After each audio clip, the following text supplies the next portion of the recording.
I'm a little hungover today. Why? What have you got? Well, I drank. is that where it comes from? Yeah. I was. We were out. Some of the crew. You're a drinker. We went out the other night in bowling, and you were throwing back beers there. You get that warm, fuzzy kind of. Hey, man. Yeah. You don't have to be hostile. You're not that guy. You're totally warm and lovey. I'm a happy drinker. Do you fuck when you're drunk? Like you get home and you're like, "Hey, baby, let's do it." Do what, Scott? Do it. Yeah. Mm-hmm. You know, I get a little. I mean, like drinking's all about how much you drink, right? Because then sometimes you'll cross the. Last night I crossed the threshold. Yeah, where it's like I wasn't feeling randy. I was gone. Feeling not so randy. Feeling just like don't touch it. Yeah, don't touch it. It'll throw up. My old lady, when she drinks, she's a real like, let's fuck, and I can't. There's nothing I like less than having sex with somebody who's drunk. I like a partner who's present, particularly because I don't do any of the work, and if she's drunk, then I tend to have to hold her up. Yeah, I got to do something, and not hold her up. I might have to actually do some work, but that's the best time to be like, let me put it in your butt. Just like that. Totally. I'm like, let me put it in your butt. That's my move. Like what? Well, nothing. I was just stupid. But I'm so not a drinker, I can't even tell you the last time I was drunk. I had a beer the other night at the bowling alley. Yeah. And I find that my taste for beer is more, I can tolerate beer more now than I could, like, previously. Before. Every once in a while, a beer tastes good. But I can't do it to the point of inebriation. Yeah, I would rather get stoned.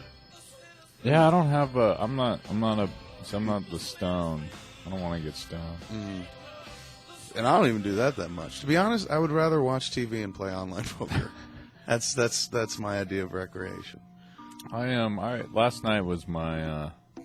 I think I'm gonna show a little more self-restraint. Why did you wind up blowing some dude in the bathroom? I should really cut down. Wow. Mistake number 48. Yeah, I'm like, shut up! I gotta finish. I promised this guy.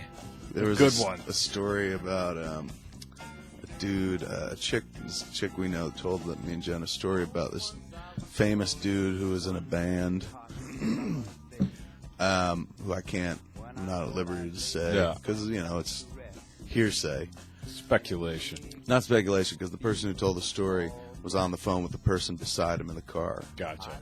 And she's like, he won't stop blowing this dude. He's such a jerk. And they were dating.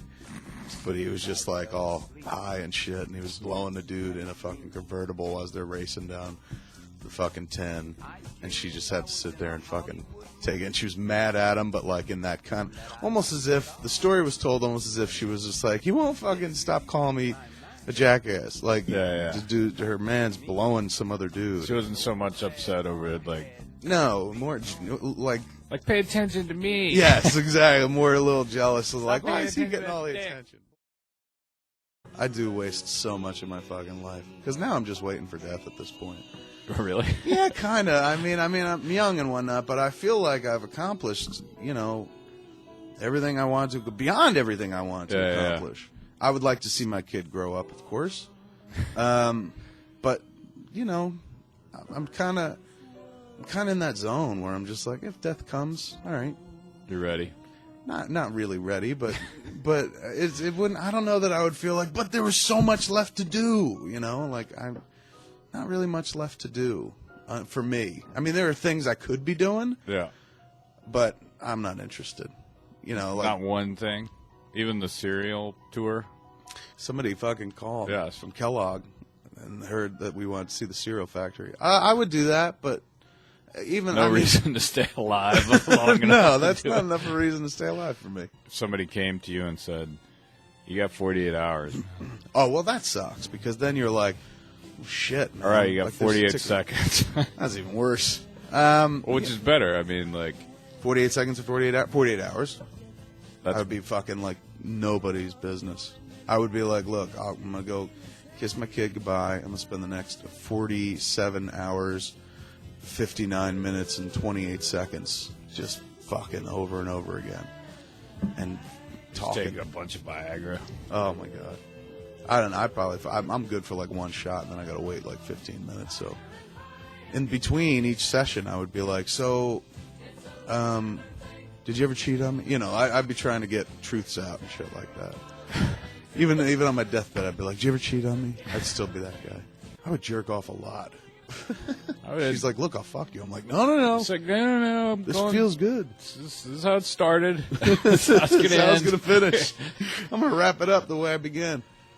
I would, definitely, like, I'd be trying to come a lot. Mm-hmm.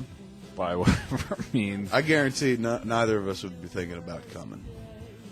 If it was happening, I definitely would, like, sex without, like, definitely if it was like, all right, you got 48 hours. Mm-hmm. If it was like, okay, let's say 48 hours from the moment that I stopped sobbing hysterically. Right. So, like, we're going to give you 14 hours to grieve. Yeah. And then from that point forward, it's 48 hours. And it's a peaceful death. It's not like, in 48 hours, we're going to return, and we're going to cut you open in front of yourself, pull out your heart, and show it to you as you die. Like, they're like, in 48 hours, you're just going to, the clock's going to stop, and you're just going to fall wherever you are. Yeah. So you might want to be laying down, sitting down, so you don't hurt yourself. I would definitely, like, probably want to have sex. I would want to have sex with Alex. I'd want to be with Alex. If I had 48 hours, I guess I'd make some phone calls. Who would you call? I mean, the heart. Mom, Dad. Yeah, Mom, Dad, and stuff like that. Although the problem with that is it's like you call them and it's just like, it's not like you're going to get a bunch of people that are like, right on. Right on. Well, good journey. Safe traveling. Yeah. That's the problem. If you call anybody, you're on the phone for like hours. You're like, look, I only got 48. Yeah, like, fuck. I just want to deliver bad news and hang up, all right? Don't be so selfish. I mean, I guess you'd have to... Well, let's say you have 48 hours after, like, everyone kind of knows what's going on and everybody's stopped sobbing. Right. Maybe I would... I'm trying to think. Maybe I would go somewhere. Maybe I'd want to be somewhere. Someplace to die? Yeah. Like the most beautiful place on earth? Or yeah. Flight's like 48 hours long. You're like, oh, God damn it. Or you're delayed on a runway. Yeah. I mean, no offense against Pittsburgh, but I'd probably leave Pittsburgh. Pittsburgh be all right with me. Pittsburgh's... It's okay. Maybe I'd want to, you know what? I don't know. For some sort of poetic symmetry, I might want to go back to Riverview Hospital where I was born and die there. And be like, find me the exact place I was born, the exact room, because I want to die in that spot so that... Like, between your mother's legs? Yeah, I'm like, all right, bring my mom here. I'm going to lay my fucking head on her puss. I'm going to try to climb back in. That's how I want to go out, the way I came in. My mom's like, look, I love you, but no. That's not happening. Just die. That's wrong on so many different levels.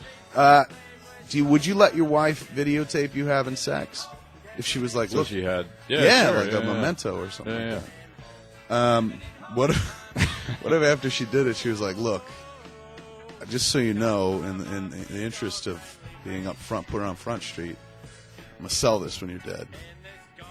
Sell this tape of you fucking, like Clerk Scott Mosier fucks. Would that bother you? She's like, I got to earn. The countdown to death fuck? Yeah. Well, but not even as that. Just like, because you'll be dead, so it kind of... People are a little more curious, and plus you're fucking. People are always curious about watching people fuck. I mean, if I'm gonna, you know him as Snowball, but now really watch care. him as Low Ball. Dead ball. Dead balls. I wouldn't really. I mean, at that point, it would be really out of character for her. Yeah, but well, I mean, you're dying, so her head's not in the right space. But even then, like, it's out of, like, just because it's like she's a totally different person. Where she's like, I'm gonna put pornography up on the internet for money. I mean, I also would wonder, I would be like, I gotta tell you, I really don't think it's gonna be a windfall of cash. She's like, yeah, but every little bit's gonna help. I'd be like, we got a mortgage to pay, motherfucker, and you're leaving me, so I gotta earn off you still. Like I said, I don't care. What if she was like, all right, but just in the interest of total candor, in order to market it, it's gonna be a mockery of you. Like, I'm going to put in Benny Hill type music. Yeah, and fucking sound effects and shit. And, like, you're being tender and the love making where you're like, oh, my God, I'm going to miss you. I love you so much. We're making love. And under it, she's putting, like, I'm going to miss you. and shit like that. Do you, at any point, are you like, look, please don't do this. Give me my dignity in death. Even more out of character at this point.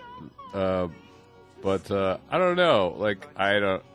As soon as I'm dying, I don't really care. Really? I mean, that might bug me, even in death. I don't really care.